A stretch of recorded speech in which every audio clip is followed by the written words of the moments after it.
Hi Gemini, this is Jeff. Welcome po sa ating channel. At ito ay inyong daily Gabay Tarot reading. Kung naka-resonate kayo, comment down. Kung hindi kayo naka-resonate, ibigay niyo po sa iba kasi general reading po ito. This is for you, Gemini.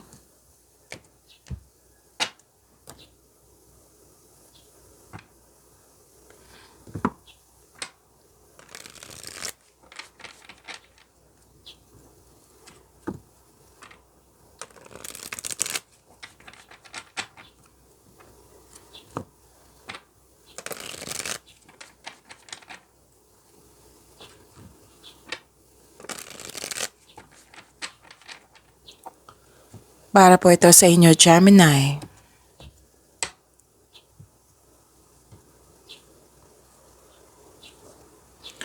Maraming salamat po sa inyong patuloy na suporta at maraming salamat din po sa mga hindi nag-skip ng ads. Gamitin ang reading na ito bilang gabay lamang sa mga hindi pa nag-subscribe. Subscribe na po kayo at click bell notification para malaman nyo na may bago tayong video.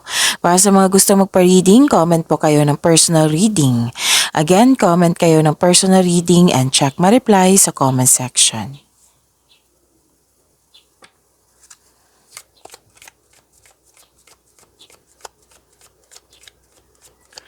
Spirits Guide, mga ganap pa para kay Gemini. I need 3 cards po.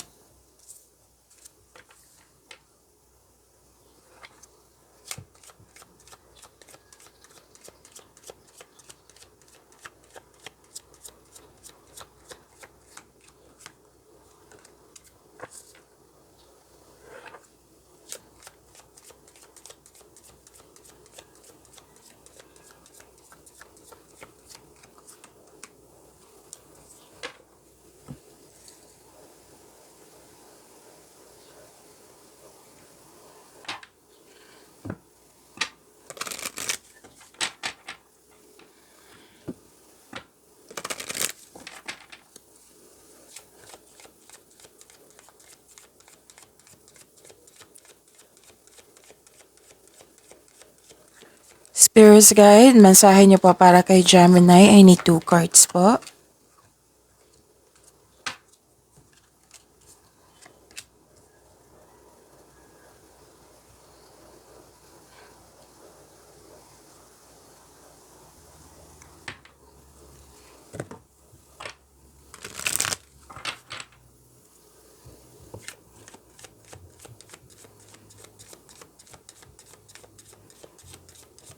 Message siya po sa career and money ni Gemini.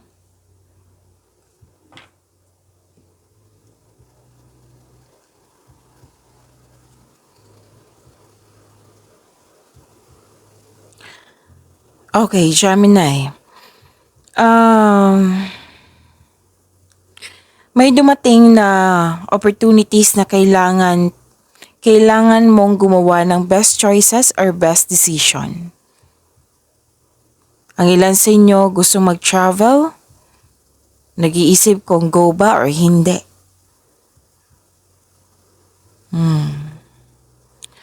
So, iwasan nyo mag-overthink ha. Kasi kahapon nag-overthink din kayo. Oo. Paalala lang po, nakakadrain yan ng energy. So, how to stop overthinking? O, bigyan ng solusyon kung maaari po. Kung hindi pa kaya, then time for reflection or mindfulness cues. Yan, makatulong yan sa pag-stop ng overthinking. Overthinking, pwedeng doubt, pwedeng hesitation, fear, pwedeng anxiety or stress. Sana'y ma-overcome niyo po ito. And wow, this is prosperity.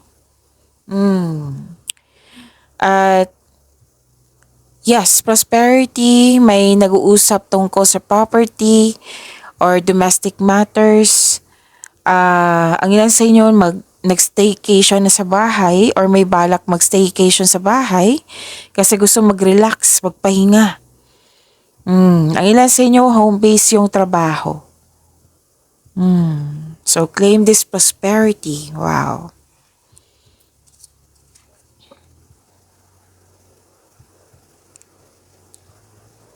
Okay, message for you. New rhythms are coming into your life now. You are encouraged to trust and adopt. So this is changes. Oo, na kailangan na in-encourage ka ng universe to trust and adopt. Mabilis naman kayo mag-adapt kasi Gemini kayo. And stand tall and proud. See the leadership role unfolding ahead of you. So, sabi po dito na magaling kayo na leader, or it might be yung opportunity na dumating sa'yo, this is a leadership role.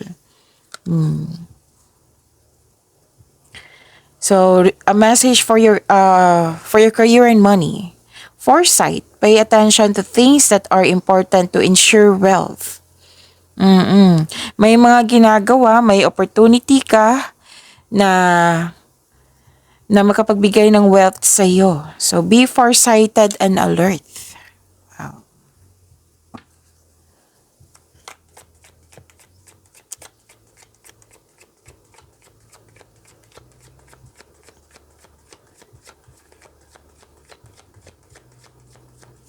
Energy po ni Gemini.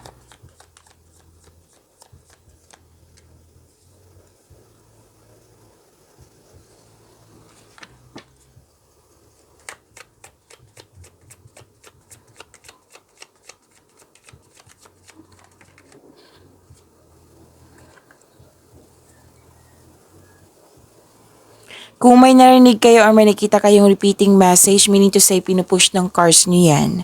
Like for example, nanood kayo ngayon ng May 20 at May 21 na video reading nyo, Gemini. Kung may napansin kayo ng repeating message, yan po yung pinupush ng cards nyo na kailangan yung bigyan ng atensyon, solusyon at aksyon kung maaari po. So ano yung energy ni Gemini?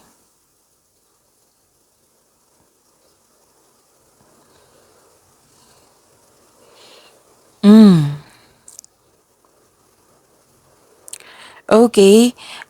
May nakita ko ditong selos. Pwede din na naiinggit. Pwedeng insecure or self-centered. Or pwede din na may tao nang hindi nagbigay ng halaga. Yan yung concern mo. So this card may be asking you na mag-open up ka sa taong ito na may issues sa'yo without worrying about being rejected or judged.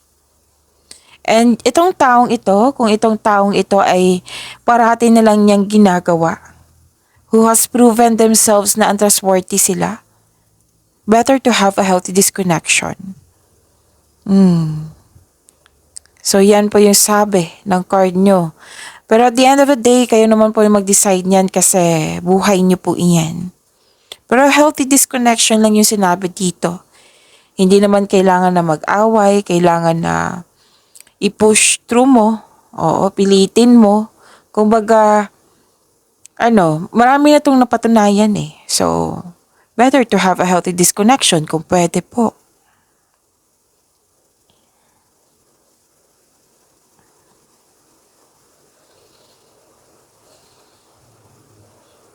Kasi may unfair treatment, bias, false accusation, injustice. May irresponsible na tao, hindi nagsasabi ng totoo. So this card warns you na mag-ingat sa taong may mali at masamang paratang sa iyo. So nagkaroon ng disbalance. Pwedeng sa tao ito, pwedeng sa trabaho mo, pwedeng sa money, or sa importanteng sitwasyon ngayon. And this card advises you to find your voice and stay strong to your values. Basta panatilihin mo maging totoo. Kasi sa kasabihan pa, with the right values, rewards comes.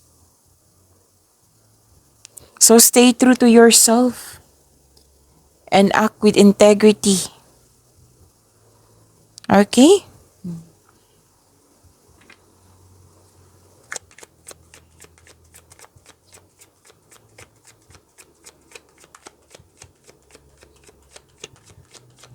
Career and money ni Gemini.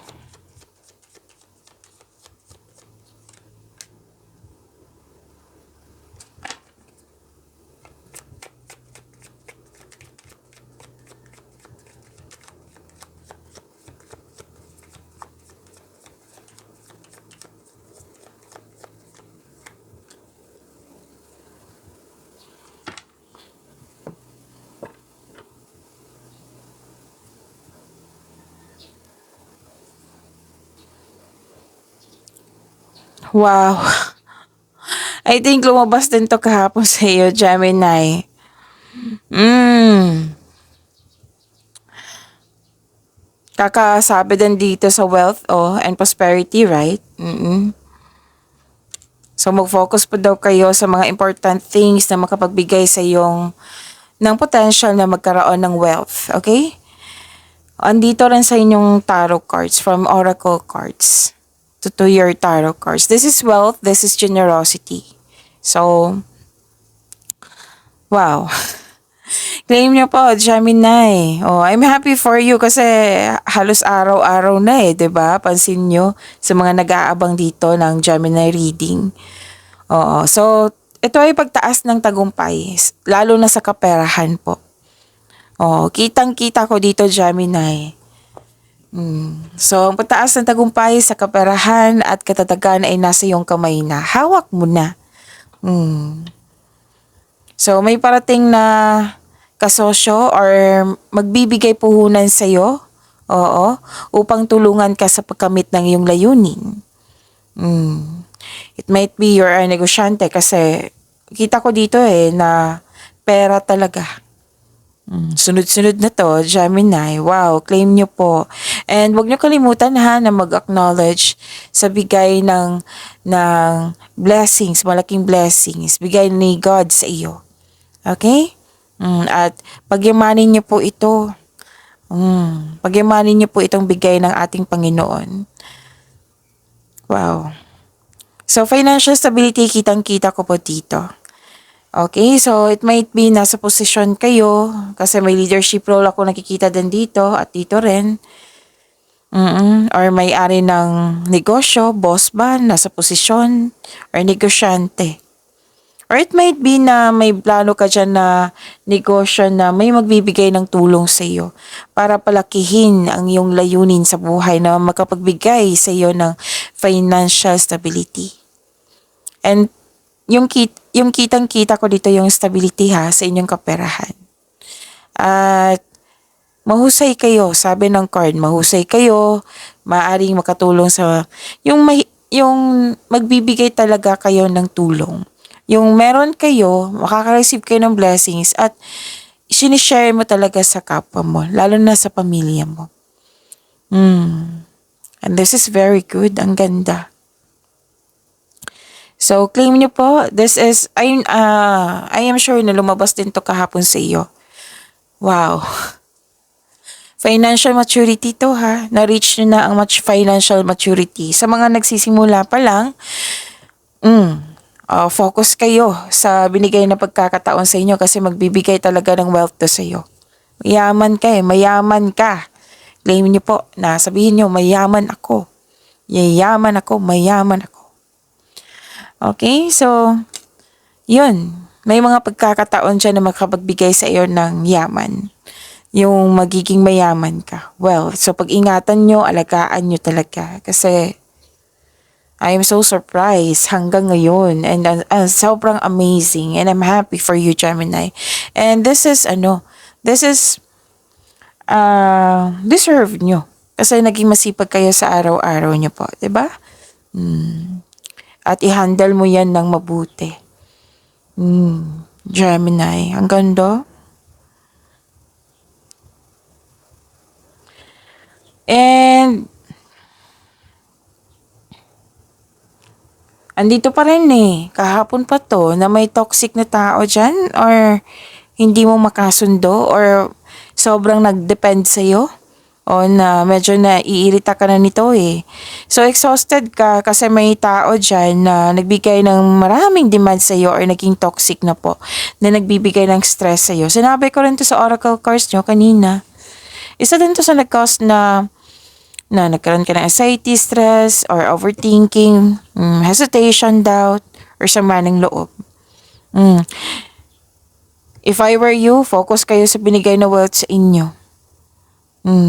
Pagyamanin nyo. Okay? Huwag kayong magpa-distract sa mga ganyan. Kasi kung magde-distract ka niyan, mahirap na kung magkaroon kayo ng blockages, right? Kailangan natin tuloy-tuloy yung positive energy flow natin. Kasi para mas sunod-sunod yung tuloy-tuloy yung blessings na papasok sa iyo. Na walang mangyayaring blockages. Pagsikapan nyo. Okay?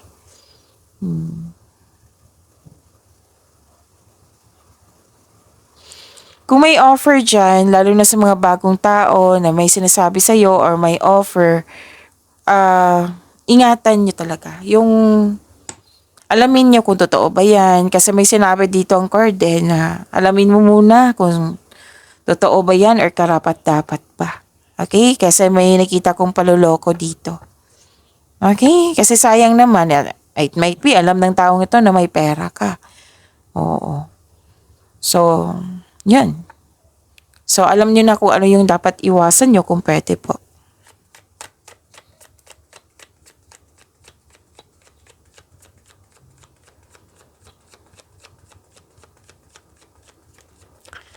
Love life, self-love, partnership, and romance sa Gemini.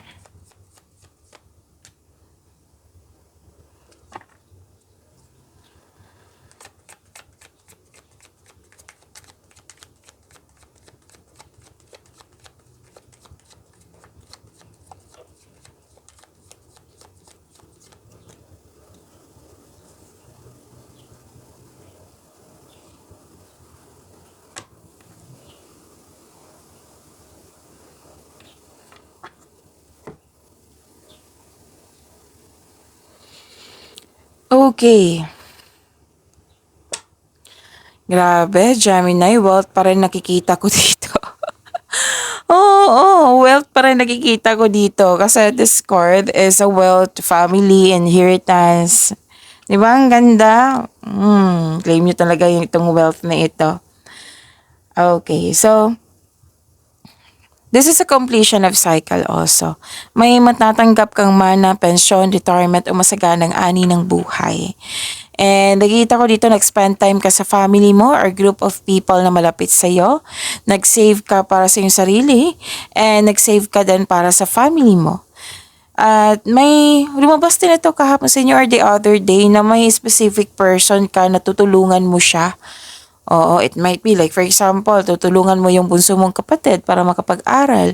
So, nag-take ka ng insurance ba ito, educational plan. Example lang po iyan. Basta may tutulungan ka ng specific person. So, yun. Sa mga single dito, papasok ka o interesado ka magkaroon ng relasyon kung ito ay seryoso sa buhay. Tama nga naman. Diba? So, naging wiser si Gemini. Ayaw mo na mga laro, yung relationship lang, yung plano, kundi yung ipalagot talaga. Okay? So, may pag-level up, may plano sa buhay. And, this card is a sign na ipakilala mo na yung partner mo sa group of people. Oo, sa mga may relasyon dyan sa buhay mag-asawa, ipakilala mo na yung partner mo sa group of people. Pwedeng kayo ang ipakilala. Okay? So, gusto nyo talaga, lumabas to kahapon sa inyo kung nanood kayo ngayon ng May 20 nyo na video reading. Lumabas din to na isip-isip nyo na gusto nyo magtayo ng bahay. Gusto mong bumili ng bahay. Oo. Gusto nyo bumili ng property. Yan yung nakikita ko. So, yun.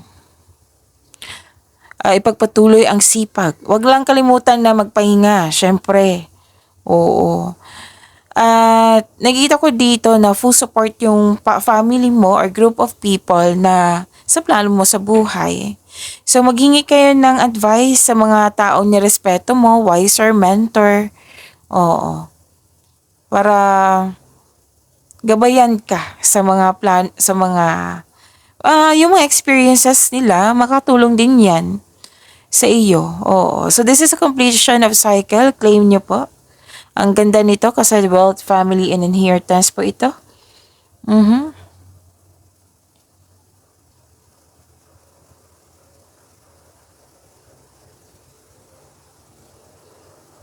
Okay. Ang ilan lang po ito ha. Hindi lahat Hindi po lahat. Kasi may nakita ako ditong sa mga single, may mga maliligaw kayo dyan na tinanggap nyo, na pinagsisihan nyo. Oo, pag-isipan nyo ng mabuti ha. Or it might be na may nag-alok sa inyo ng date, tapos pinagsisihan nyo kung bakit na tinanggap mo. May mga ganyan. Or any kind of opportunity or offer na tinanggap nyo na pinagsisihan nyo. So, be careful sa pagtanggap, okay? Kahit invitation to be careful. Kasi, nakikita ko dito na nagsisisi kayo. Ganun. And, pwede din may nagbago kasi may new beginning din dito. May sinabi din na new beginning dito. Na ayaw mo sa pagbabago. Kumbaga, refusal to change ito. Okay? So, sa buhay mag-asawa sa mga relasyon, pwede din na may natanggap kayo dyan na hindi nyo pinag-isipan na mabuti tapos nagsisisi kayo. Kung hindi pa ito nangyari, para sa lahat ha, kung hindi pa ito nangyari, then pag-isipan talaga na mabuti yung mga offer dyan, opportunity dyan, invitation dyan. Okay? So, pag-imanin nyo po yung blessings sa binigay sa inyo, Gemini. See you tomorrow. Maraming salamat po.